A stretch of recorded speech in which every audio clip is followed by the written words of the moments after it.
Ωραία φίλε, πάλι σχολείο σήμερα. Τι, πού είναι ο κολλητός μου?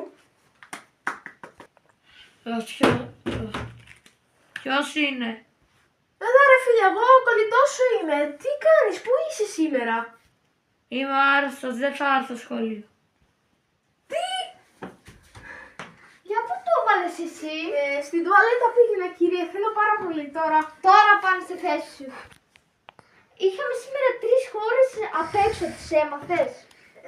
Κάτι έμαθα. Αυτή είναι η Τουρκία, ναι. Τι λες? Σήμερα είσαι καλά. Έχεις ακόμα 2 ευκαιρίες. Αυτή ποια χώρα είναι, την ξέρεις? Αυτή... Να πω την αλήθεια, ο ετός. Σήμερα διάβαστος μου ήρθες. Τώρα είναι η τελευταία σου ευκαιρία. Για πες μια χώρα. Δεν ξέρω, αυτή που μου βάλατε πάντως είναι Δεν τα ξέρεις. Τι Γι' αυτό ξέρω, σήμερα κύριε. 0 θα πάρεις σήμερα.